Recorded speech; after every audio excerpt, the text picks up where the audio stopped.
What is up, guys? If you don't know, my name is Jeremy Bay. I'm the owner of 1945 Speed and Custom. 1945 Speed and Custom is a hot rod shop in upstate New York. We kind of do everything. You know, I mean, the shop's called 1945 Speed and Custom because I like just post-war hot rods, like 30s cars that were built right after World War II. Plus, I like social distortion, and there's a social distortion called 1945. So, anyways, that's why the shop's called that. But regardless, we do a bit of everything. I mean, literally from 20s and 30s hot rods to like drift cars, and everything in between. So, you know, we do a lot of like high-end restoration work, like, you know, every nut and bolt kind of resto mod, whatever. But we also do not like repair and maintenance, but I mean, I guess a little bit of repair and maintenance, but if it would have to be like a car of interest, like, you know, something cool, not just like somebody's daily driver. But anyways, I guess what I'm asking is, I don't know what to film. There's like my day-to-day, like in the office doing billing and bookkeeping type stuff. I obviously don't film that because I don't think that would be very entertaining. However, I just walk around the shop and film what I see and something that I find entertaining, whether it's, you know, Jack sanding a quarter panel, Timmy wiring something, Oliver designing something on CAD, or Matt Brown spray painting his sneakers. I just film whatever. But, you know, if you guys want to see like more specific things or something, you know, like a start to finish video or like a how-to video, I mean, start to finish stuff's hard because what we do takes so long. So, you know, I don't like want to do that. I want to do more of like a vlog type thing, like more of like a daily or every couple of days or whatever. But really, if there's anything in particular that you guys want to see, put it in the comments. If you're not subscribing to the channel, please subscribe. There's a ton of people that watch the videos. However, there's not a lot of people that subscribe to the channel. So I would love to have some more subscribers. You know, the more subscribers I get, the better the algorithm works. So I'm really trying to make the YouTube channel something. So if you could please take a second and subscribe, I'd really appreciate it. Other than that, today I'm going to be making some coil brackets. I started making a coil bracket for an LS motor, but we're trying to make it look old. So we painted it orange and put like 327 valve covers on it. Basically what I'm doing is I'm putting the coil brackets, or all 8 coils on the back of the motor, so the spark plug wires run like they would be going to, you know, an old 327 or a small block Chevy, basically. So anyways, that's what I'm doing. I'm sure there's going to be a bunch of other stuff that that happens today, so enjoy. All right, so right now I'm making a coil bracket to mount the coils for the LS on the back of the motor. So I want to make it, because we're trying to make the motor look like old, so this is what we're trying to make it look like. This is a small block Chevy, or a Chevy 350 or 327 or whatever it is, but basically small block Chevy configuration. On a small block Chevy, the distributor is in the back of the motor, and therefore the spark plug wires go from the spark plugs to the distributor. So what we're trying to do with the LS is to make it kind of resemble one of these motors. So what I'm doing is I'm just making a bracket to mount all 8 individual coil packs in this general vicinity, so when we run the spark plug wires, it's gonna look like they're going to the distributor. So that's what I'm making right now.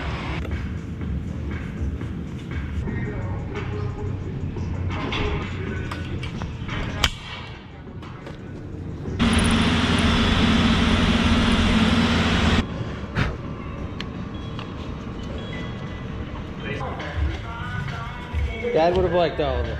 Yeah, he would have. All right, these are LS coil brackets that you can buy. They hold 2 coils, pretty much any of the LS coils. With this, as you can see, there's like a little spacer. There's like a nut on that side I just used to space it out for the width. But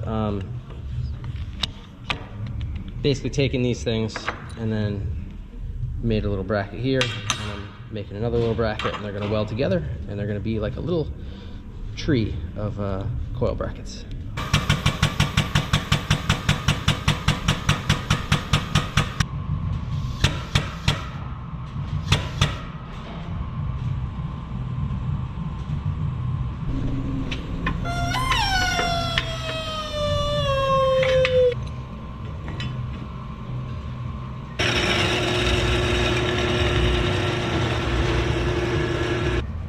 that's the little coil tree. It's actually upside down right now. So I just need to tack it here to hold it, but for now I just want to make sure that the height is okay. So I'm gonna go basically there, and then the other two. So I just have to drill a hole to also use that bolt. I could use that bolt, but I don't like it offset like that. I could have used this. There's a bolt hole there, but because that transmission is in the way, there's no point in pulling the transmission apart to reuse that bolt. So we're just gonna use that bolt there.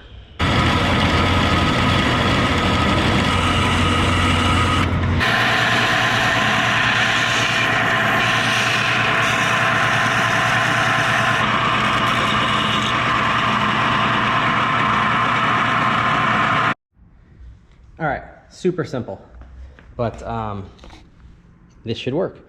Obviously the two, coils this way, coils that way, and then I'm gonna have the little sides coming off this side and that side. One thing I like to do is when I sand anything on the belt sander, I go kind of the direction of the grains. So I don't usually sand this way. I sand like, if it was like the long way, like that. Not like this, if that makes sense. I just think it looks nicer. Like once it's all painted and everything, it kind of just matches the original look, or the original, I guess, texture of what the metal looks like. I mean, this was sheared, but I don't know, I just think that having the scratches go that way, once it's all painted, you kind of don't really notice that it was sanded. So anyways, just my little kind of crazy quirk, I guess, when it comes to belt sanding. It takes longer, but it looks nicer, I think.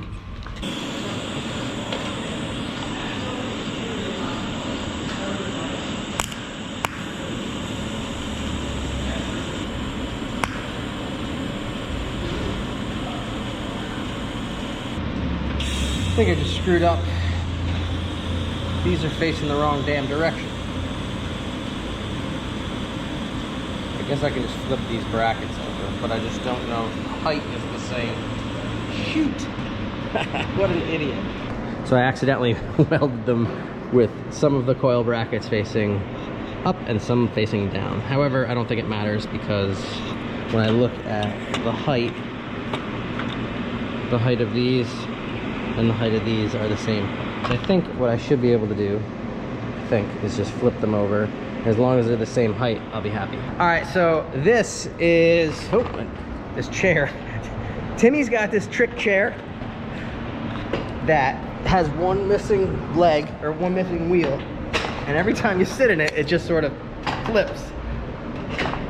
Whew, all right, so I put this, after I tack welded this together, I realized that two were up and two were down, so I kind of screwed it up. So I popped it back apart. Thankfully, I just had a couple quick tacks on it. So pulled it back apart and then kind of gave myself a little opportunity to clean it up because I didn't really do any kind of weld prep. This is just hot rolled 1/4 inch plate steel. So I don't know, I just cleaned it up a little bit, and that way when I tack it, it'll tack a little bit nicer, and then I can take all the coils off and final weld everything. And then I'm probably just gonna use Steel It to coat it. Should work fine.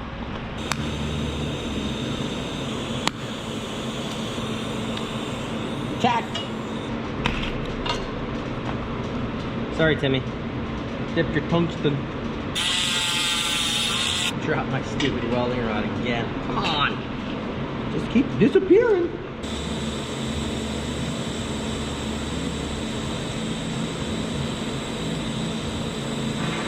I am no welder, but I can get the job done.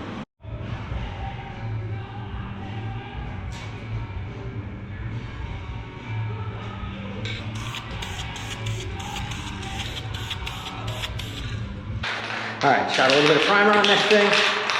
Now I'm just gonna dip with some trim black.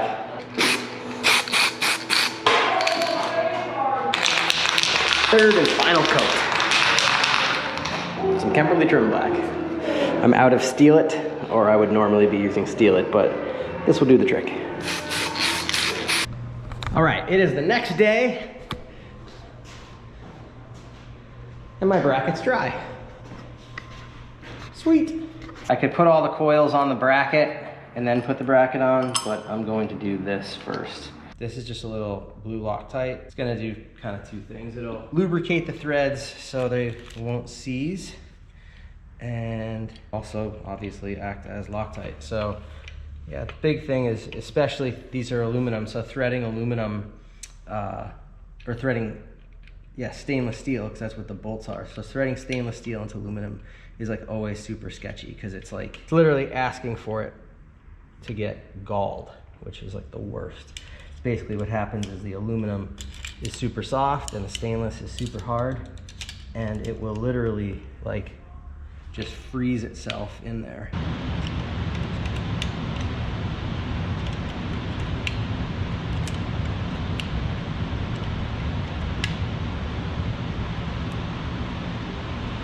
All right, coils are on. They look awesome. Next thing is gonna be making the spark plug wires. All right, now that the coil brackets are mounted, I get to start making spark plug wires. I get these wires here in a roll. You know, they come in a bunch of different colors, and they're supposed to look like old cloth covered spark plug wires.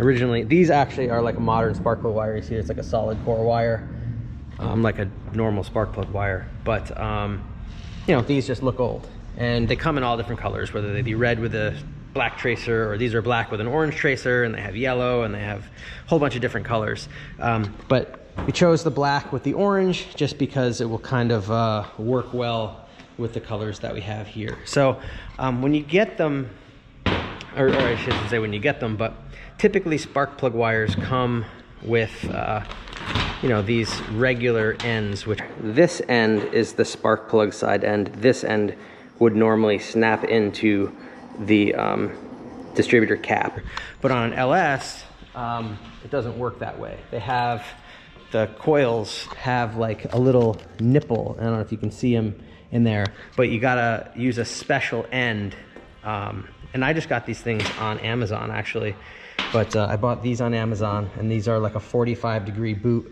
You can get them in 90s or you can get them in straights, but I just thought that like 45s would kind of work pretty good coming out. And then what it does is it comes with the correct ends, and then that little end there is what kind of snaps in to that little nipple that's inside the coil. So the spark plug end is like a regular normal spark plug end, and then but you do need these to go into the LS coils. So anyways, my friend Sean always says I need to do more instructional type stuff. So I'm just gonna show you how to make some spark plug wires. You don't really need a whole lot of tools.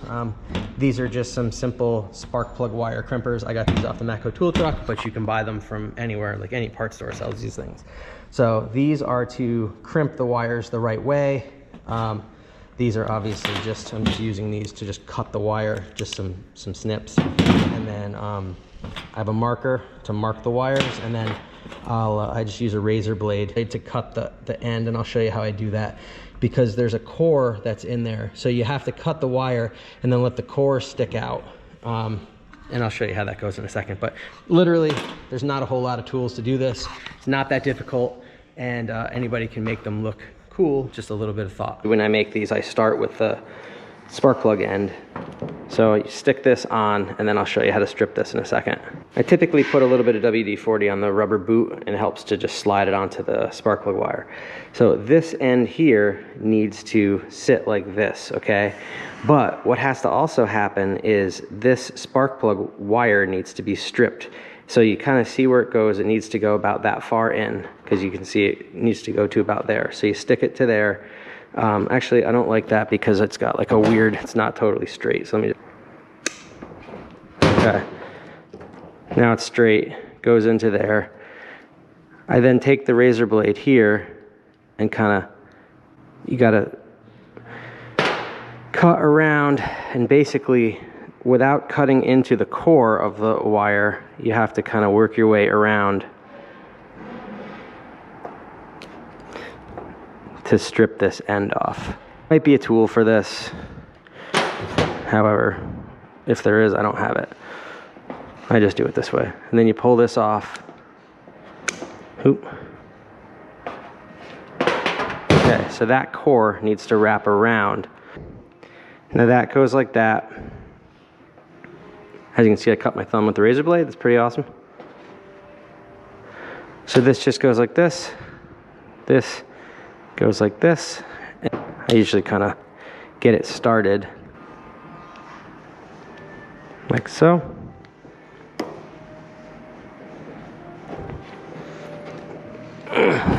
And crimp this down. All right, so what that did is it kind of crimped this into the wire so it's not going to come off, and then you can see the core is like wrapped around and is up here. Now you can pull this down. All right, and then the depth on that, usually stick it on the spark plug so that snaps into the spark plug, and then kind of push the boot down.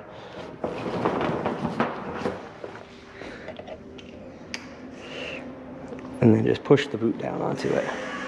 This is number one. It's gonna go to here. So on the coils, you know, normally these coils are just on the valve cover. So like this would be to 1, this would be to 3, this would be to 5, and this would be to 7.